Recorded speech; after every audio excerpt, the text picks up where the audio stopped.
So now I'm going to hand over to you, Jacqui, and actually we'll talk through some of those valuation approaches that might be relevant.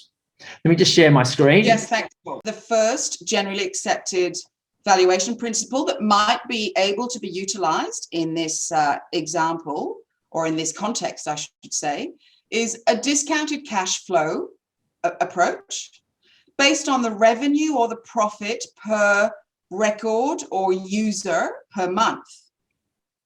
Now, that seems relatively straightforward. It can be quantified using disclosed financial information that shouldn't be that hard to get hold of. For example, Facebook's $27 billion in revenue in 2016 equates to approximately $20 per month per active user per year, although that could be up to 4 times greater in more developed countries. So you have to think about that as well. Yeah. Maybe this approach would be considered a stable, reliable sort of a measure. And indeed, it may be thought to reflect a market-based measurement which intersects between the supply and demand for a particular record. Yeah. Relatively easy to identify and can be aggregated. But it has some weaknesses, Paul. I think it does. And I think, when we're looking at, say, the economic value of data, well, some of these weaknesses we're going to talk about actually will be consistent across a number of the approaches. So the moment you actually take a revenue or another number and divide it by users, you're actually assuming one flat cost per record.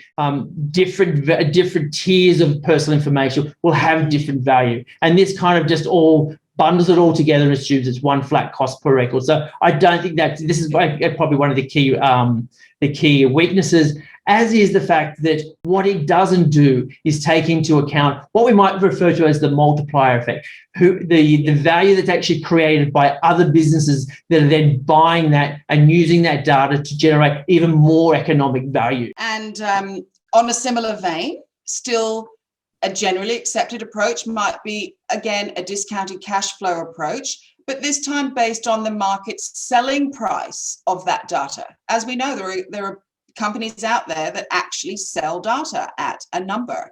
And of course, the strength of that is that you can actually quantify that by reference to proprietary information, assuming you can actually get it. That's right. That's right. It's always a bit tricky, particularly in Australia. And I like this. This gets around the flat cost per record. But what it doesn't do is it would only look at the price of that data from a single transaction perspective.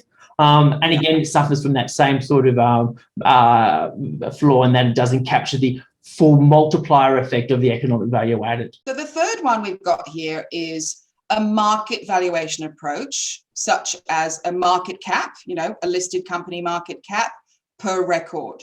Now, the strength of that it would be relatively simple to calculate and can be quantified by reference to listed market information. For example, the valuation of a tech company, the market cap, is directly linked to the underlying value of its user data. That makes sense.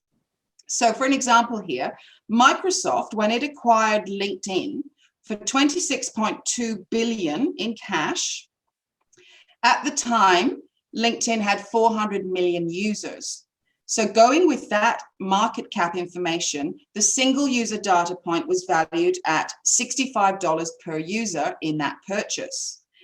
Similarly, but a slightly different result, when Facebook acquired WhatsApp for $19.6 billion, what Facebook was doing was paying $39.6 for each of WhatsApp's 500 million users. So that's what we mean when we talk about the market approach. But again, Paul, that's got weaknesses.